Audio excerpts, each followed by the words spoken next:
우리 옆에 분하고 이렇게 인사하겠습니다. 하나님의 뜻을 행하는 삶이 되시기를 바랍니다. 하나님의 뜻을 행하는 삶이 되시기를 바랍니다. 아멘.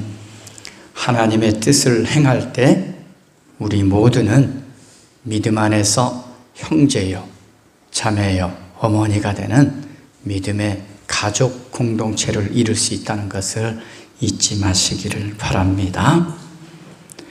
제럴드 시처라는 사람이 하나님의 뜻이라는 책을 썼습니다. 그 책에 보면 이런 내용이 있습니다. 하나님의 뜻은 미래보다 현재와 관련된 것이다. 그분의 뜻은 우리의 행동뿐 아니라 동기를 살핀다. 하나님의 뜻대로 살고 있는지 아닌지는 가정과 직장에서의 몸가짐, 시간과 재능의 사용, 허드렛 일도 마다 않는 태도, 봉사의 각오, 희생적 삶에 대한 헌신 등 우리가 날마다 내리는 선택으로 결정된다. 하나님의 나라와 의를 먼저 구하면 그것이 우리의 삶에 대한 하나님의 뜻이다. 우리의 삶을 예수 그리스도께 헌신하고 그분을 따르는 것이다. 하나님을 높이는 것이 그분의 뜻이다. 우리가 살아야 할 삶은 매일매일 하나님을 위해 사는 삶이다. 하나님의 뜻을 행함으로 우리는 우리를 향한 하나님의 계획을 알 수 있다. 하나님을 먼저 구하는 것이 하나님의 뜻이다 라고 쓰고 있습니다.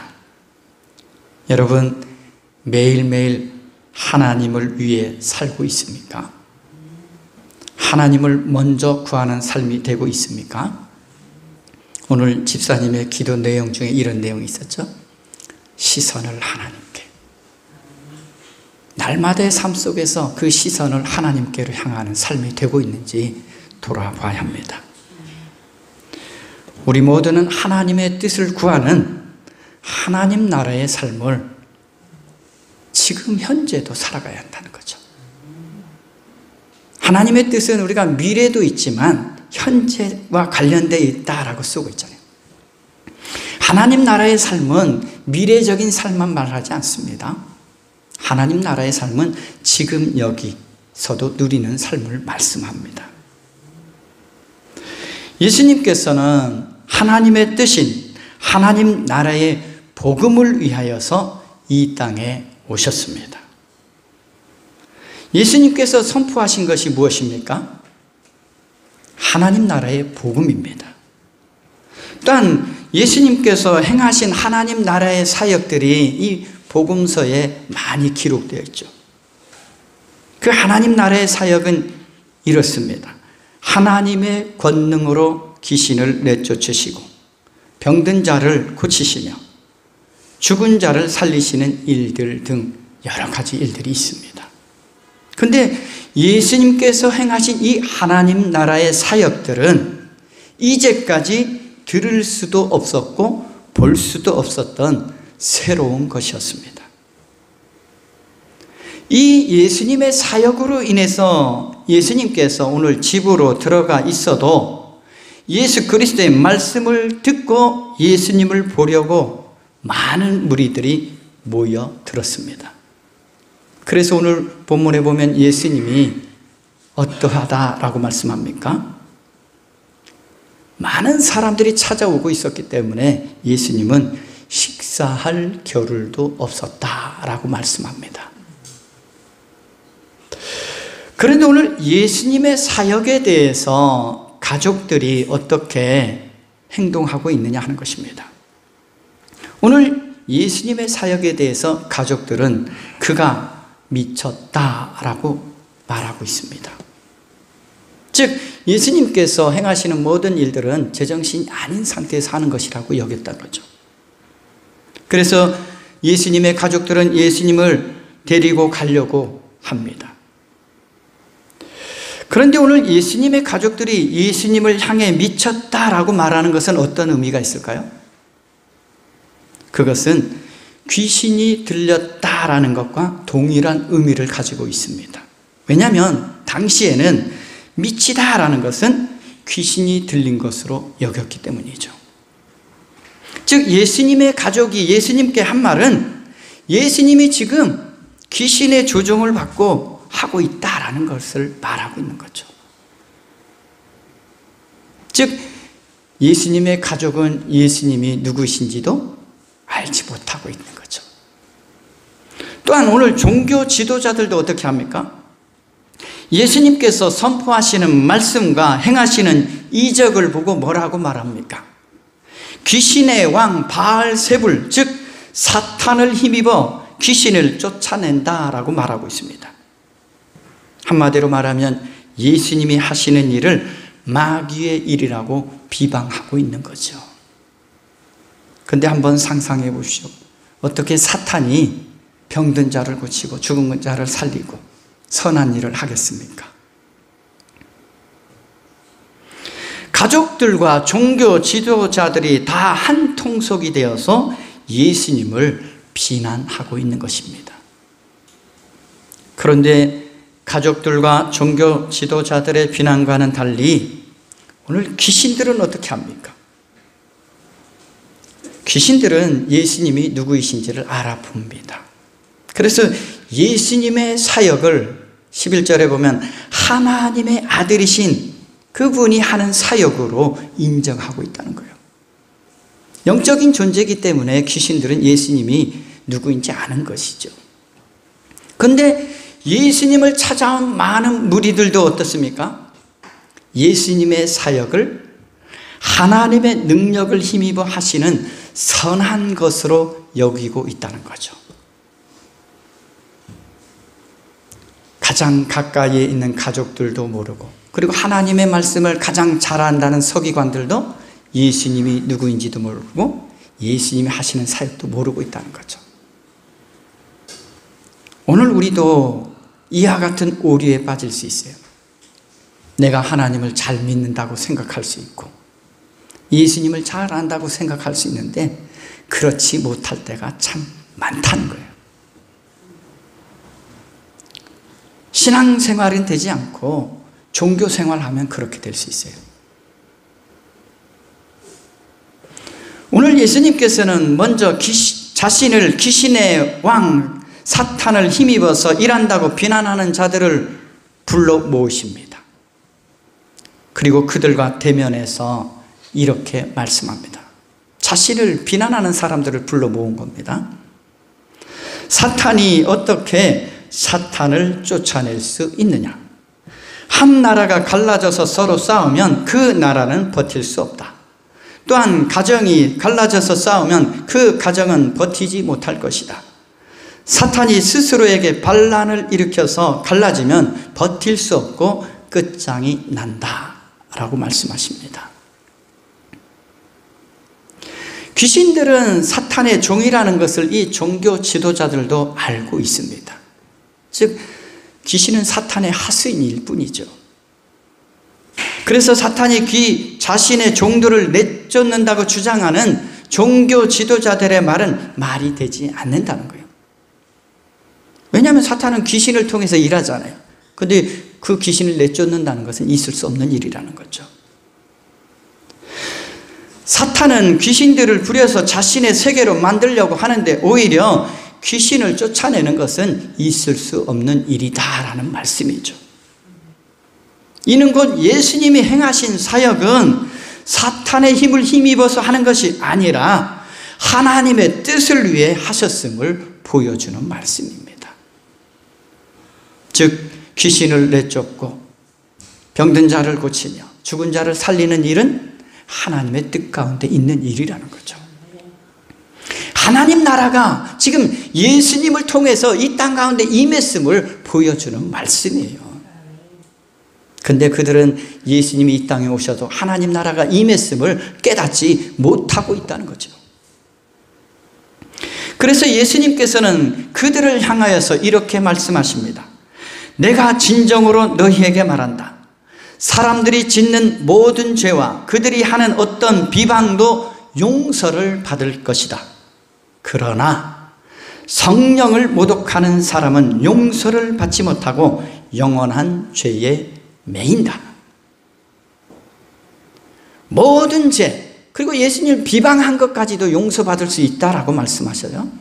그런데 성령을 모독하는 것은 용서받지 못하고 영원한 죄에 매인다라고 말씀합니다. 그렇다면 오늘 성령을 모독한다는 것은 무엇을 의미하는 말씀일까요? 그것은 성령님의 사역을 터무니없는 말로 헐뜯는 것이고 욕하고 악의적으로 말하며 방해하는 행동을 말하고 있는 것입니다. 성령님은 어떤 분이십니까? 우리로 하여금 예수님 안에 거하게 하시고 하나님 나라의 복음을 받아들이고 구원에 이르게 하시는 분이 성령님이십니다. 그런데 그들은 예수님의 사역이 성령님을 통해 역사하는 것임을 부정하고 오히려 귀신의 왕을 힘입어 이런 일을 한다고 거짓으로 말할 뿐만 아니라 예수님께서 전하시는 하나님 나라의 복음의 사역을 어떻게 합니까? 계속해서 따라다니면서 방해하고 대적했잖아요. 종교 지도자들이에요. 그런데 예수님을 따라다니면서 한 일이라는 것은 예수님의 복음 사역을 방해했다는 거죠. 이러한 죄는 영원히 사하심을 얻지 못하고 영원한 죄가 된다라고 말씀하고 계십니다. 그들은 예수 그리스도 안에서 역사하는 영이 하나님의 영, 즉 성령님이심을 알지 못했다는 거죠. 예수님은 그 성령님에 의해서 귀신도 내쫓으셨다는 것을 그들은 알지 못하고 있다는 거죠. 그런데 오늘 서기관들은 예수님이 행하신 모든 일들이 성령으로 된 일임에도 사탄의 힘으로 이루어진 것이라고 말하고 있다는 거죠. 그래서 그들의 죄는 그만큼 크다는 겁니다. 또한 이 서기관들의 마음이 어떻다는 거죠? 그만큼 그 마음이 완악하다는 것을 알 수 있습니다. 여러분, 신앙생활하면서 예수님을 제대로 알지 못하면 교회 다녀도 마음이 완악해질 수 있어요. 왜냐하면 하나님의 뜻을 잘 알지 못하기 때문이죠. 눈으로 볼 때는 신앙생활 잘하는 것 같지요. 그런데 하나님의 뜻대로 살아가지는 않아요. 그들은 예수님을 향해서 더러운 귀신이 들렸다라며 예수님의 사역을 폄하했습니다. 얼마나 완악한지 알 수 있는 것이죠. 오늘 본문 28절에 또한 이렇게 말씀합니다. 사람의 모든 죄와 모독하는 일은 사하심을 얻는다. 하나님께서는 우리 인생을 이 죄에서 구원하시기를 원하시는 분이십니다. 때로는 예수님께서는 어떻게 하셨습니까? 자신을 비방하고 자신을 죽이는 사람들의 죄까지도 어떻게 했죠? 저들이 하는 일을 알지 못한다라며 용서를 베풀어 주셨잖아요. 즉 주님은 이와 같이 모든 죄를 사하시는 권세를 가지신 분이시죠. 그리고 용서해 주십니다. 그런데 오늘 영원한 죄가 되는 것이 있습니다. 그것은 하나님 나라로 초대하시는 이 성령님의 권유에도 불구하고 고집을 부리며 거절하고 회개하지 않는 심령을 가진 자들에게는 영원한 죄가 된다는 거죠. 주님은 용서하기를 원하셔요. 그런데 어떻게 해요? 회개하지 않아요. 고집을 부리고 끝없이 주님을 대적하는 삶을 살아가면 그것은 죄가 된다는 거죠. 여러분, 우리가 믿음을 어떻게 받았습니까? 선물로 받았잖아요. 여러분, 믿음은 내가 원해서 받는 게 아닙니다. 성령을 거부하면 우리는 이 믿음도 선물로 받을 수 없어요. 성경은 분명히 이 믿음도 선물이라고 말씀하잖아요. 그리고 이 믿음이 아니면, 성령님께서 주시는 이 믿음을 선물로 받아들이지 않으면 우리는 구원도 누릴 수 없고 이 땅에 임한 하나님 나라의 삶도 누릴 수가 없습니다. 그래서 이 성령을 거부하고 모독하는 일은 그만큼 중요한 문제라는 거예요. 스스로 하나님의 용서와 사랑을 받아들이지 않는 삶을 선택했기 때문에 영원한 죄가 되고 구원을 누리지 못하게 된다는 것입니다. 주님은 우리에게 성령을 선물로 주기를 원하시고 믿음을 선물로 주기를 원하십니다. 그런데 어떻게 했다고요? 스스로 무엇을 선택했습니까? 그걸 선택하지 않았다는 거예요. 하나님은 누구든지 어떤 죄이든지 회개하고 돌아오면 용서해 주십니다. 그러나 우리는 이 완악한 마음으로 거부했다는 거죠. 예수님께서는 모든 사람들을 하나님의 나라와 하나님의 새로운 다스림 속으로 인도하십니다. 그리고 우리가 예수 그리스도의 다스리심 아래 살아갈 때 우리의 삶에 성령님께서 역사하시는 것입니다. 여러분, 성령 충만한 삶이 어떤 삶입니까? 성령 충만한 삶은 다른 게 아니잖아요. 성령님이 우리를 인도하실 때 따라 순종하며 나아가는 삶이 성령 충만한 삶이죠. 기도 10시간 했다고 성령 충만한 게 아닙니다. 말씀을 100번 읽었다고 성령 충만한 게 아니에요. 이 말씀대로 살아갔느냐, 성령님의 인도하심을 따라 살아갔느냐, 이게 진짜 성령 충만한 삶이죠. 가장 성령 충만한 삶은 예수 그리스도를 닮아가는 삶입니다. 예수 그리스도처럼 사랑하고 용서하며 자신을 낮추며 섬기며 살아가는 삶, 이게 곧 성령 충만한 삶이 우리 삶에서 나타나는 것이죠. 우리는 성령님의 인도하심을 따를 때에 성령님이 선한 도구로 쓰임받는 삶이 될 수 있습니다. 우리도 예수님이 누구이신가에 대해서 바르게 이해하지 못하면 오늘 예수님의 가족들처럼, 그리고 성경을 누구보다 잘 안다는 그 서기관, 즉 율법학자들처럼 예수님을 오해할 수도 있고, 알면서도 대적했잖아요. 서기관들은 알면서도 예수님을 대적할 수 있다는 거예요. 아무리 가까이 있는 사람이라도 예수님에 대해서 무지할 수 있다는 것을 지금 잘 보여주는 것입니다. 예수님과 함께 살았다고 해서 예수님을 가장 잘한 게 아니라는 거죠. 교회 오래 다녔다고 해서 예수님에 대해서 잘하는 게 아니라는 거죠. 오히려 하나님을 대적하는 일들을 수없이 하고 있는 것을 우리는 볼 수 있다는 거죠. 메시아이신 예수 그리스도이신 예수님을 알지 못하면 우리는 하나님의 뜻을 알지도 못하고 하나님이 행하시는 일들이 어떤 의미인지 깨달을 수도 없다는 것입니다. 오늘 가장 먼저 예수님을 알아보아야 할 사람들이 예수님을 알지 못하는 가장 무지한 모습이었다는 것을 우리는 기억해야 합니다. 예수님의 가족들이, 율법을 연구하고 가르치는 사람들이 예수님을 알지 못했다라는 거죠. 우리는 예수님의 말씀을 들어도 깨닫지 못하고 예수님을 보아도 알지 못하는 사람들처럼 살아가서는 안 됩니다. 우리는 이렇게 기도해야 합니다. 이 말씀이 우리에게 들려질 때 성령님, 이 말씀이 깨닫게 해 주십시오. 왜냐하면 말씀을 깨닫게 하시는 분도 성령님이시잖아요. 제가 여러분을 깨닫게 하는 게 아니잖아요. 저도 못 깨닫습니다. 성령님이 우리가 이 말씀을 깨달을 수 있도록 도우시는 분이시잖아요.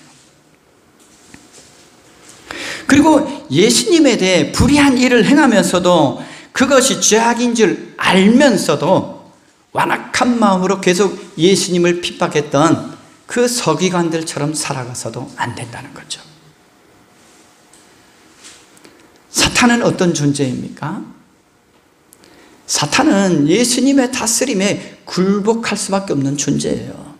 성경을 보면 알 수 있잖아요. 사탄이 어떤 일을 행하기 위해서 항상 어떻게 합니까? 주님께 물어봐요. 욥을 시험할 때도 어떻게 합니까? 하나님께 물어봅니다. 그런 존재예요. 사람들은 이 귀신의 왕 바알세불, 즉 사탄은 두려워하면서도 그 사탄을 이기시고 승리하신 예수님은 두려워하지도 않고 경외하지도 않는다는 거예요. 참으로 어리석고 우스운 일이잖아요. 주님은 사탄을 다스리는데 사탄은 무서워하면서 주님을 두려워하지 않아요. 이것은 예수 그리스도를 온전히 믿지 못하는 결과인 거죠. 만왕의 왕이신 예수 그리스도를 온전히 믿는다면 귀신의 왕이라 할지라도 두려워할 필요가 없다는 말씀입니다. 예수님께서는 이미 광야에서 사탄을 이기셨고 최종적으로 십자가에서 사탄을 이기시고 죽음도 이기시고 죄도 이기신 분이 예수님이십니다. 그리고 믿음의 사람도 어떤 사람입니까? 예수님과 함께 승리자의 삶을 살아가는 사람들이 그리스도인들입니다. 그러므로 두려워할 필요가 없다는 거죠.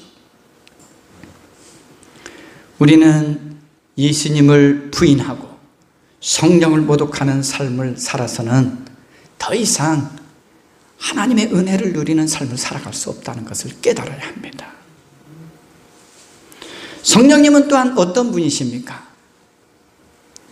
우리 안에 참 기쁨과 참 자유와 참 평화를 주시는 분이십니다.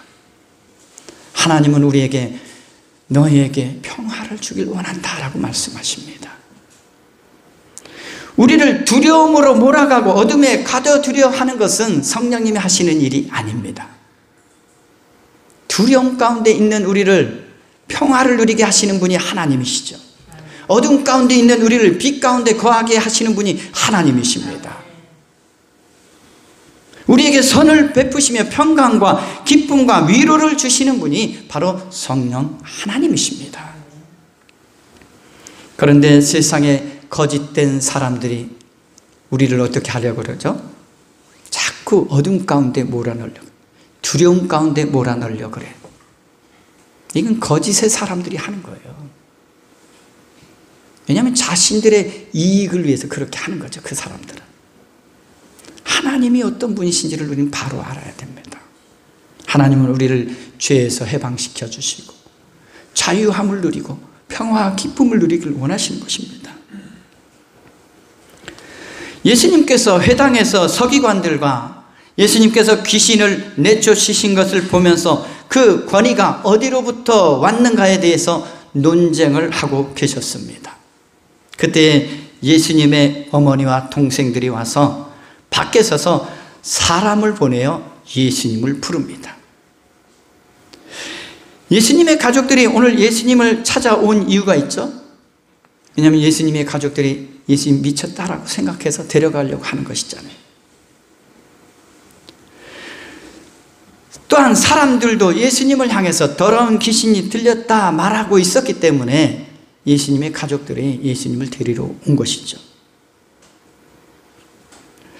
이와 같이 회당에서 서기관들과 논쟁을 하고 있었을 때 예수님 주위에 둘러앉았던 무리가 예수님께 말합니다. 보십시오.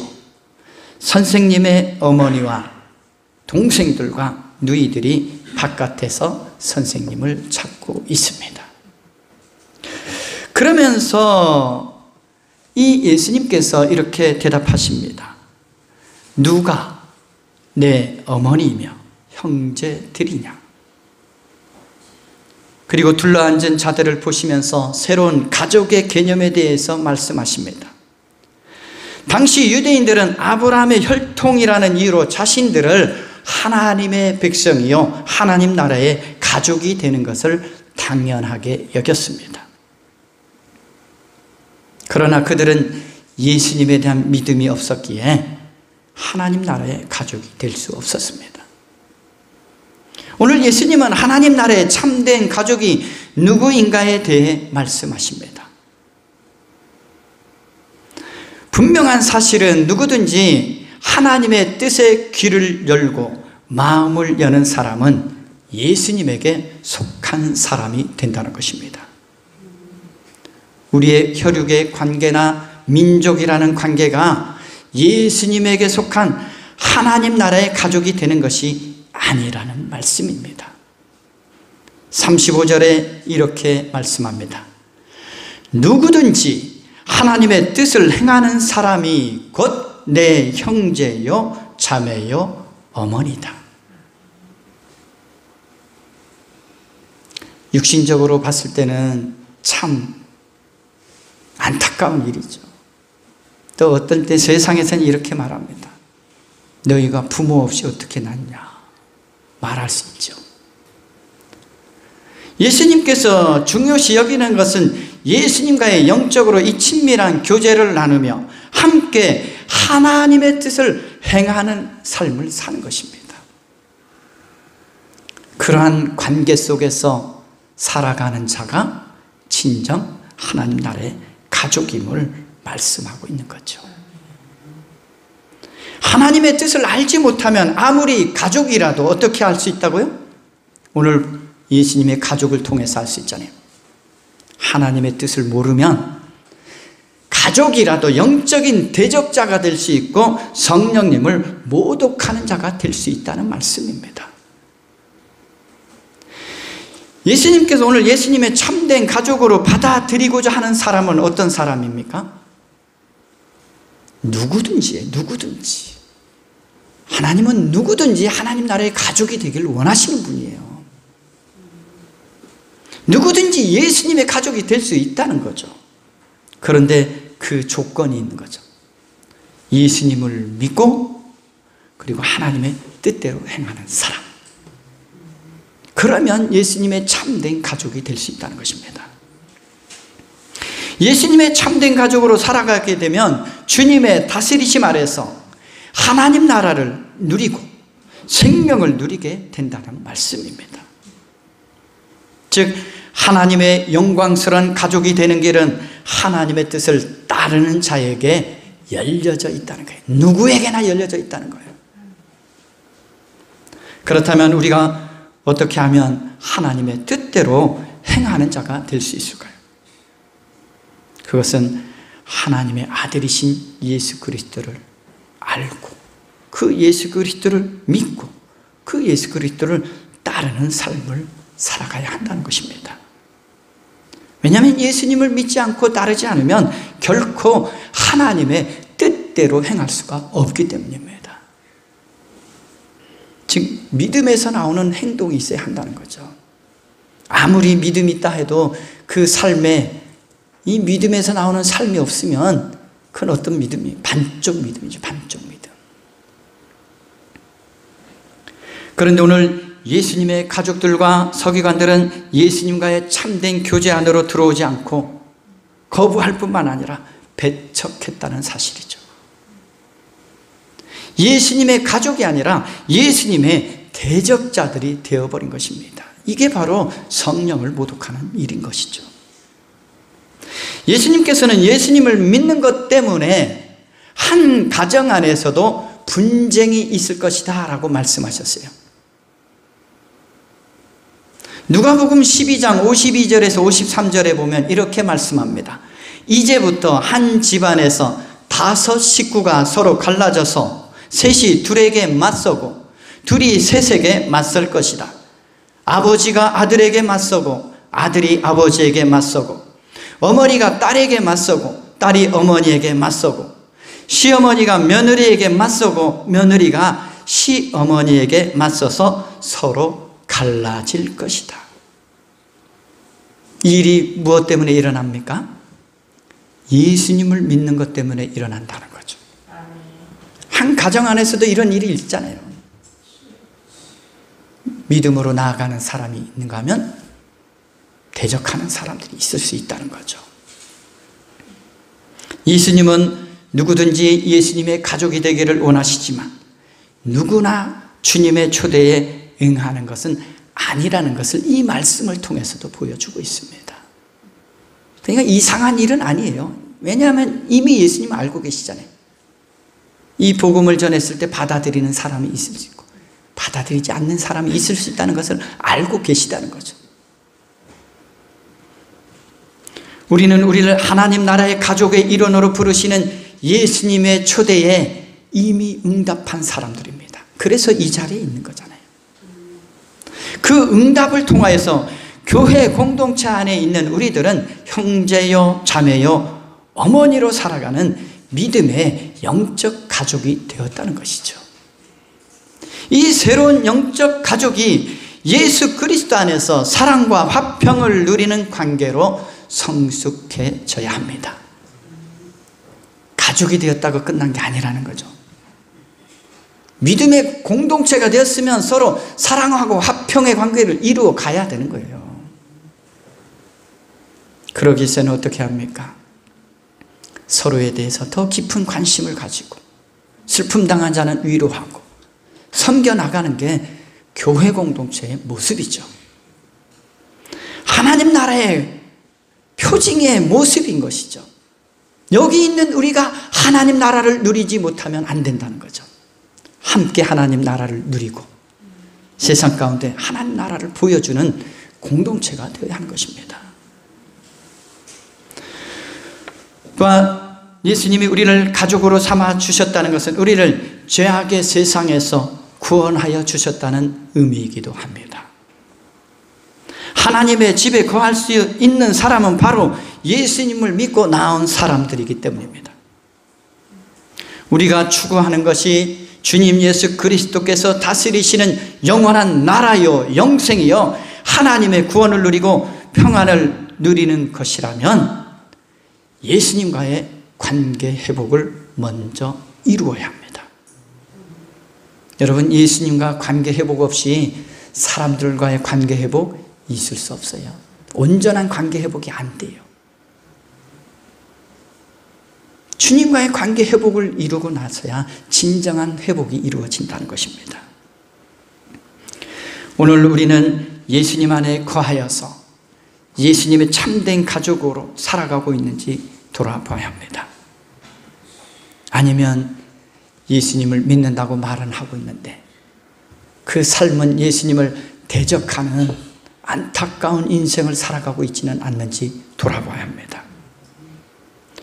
우리 인생을 다스리시는 예수님을 온전히 믿고 예수님과 교제하며 사랑과 평안과 행복과 기쁨이 넘치는 예수 가족으로 살아가시기를 주님의 이름으로 기원합니다. 기도하겠습니다.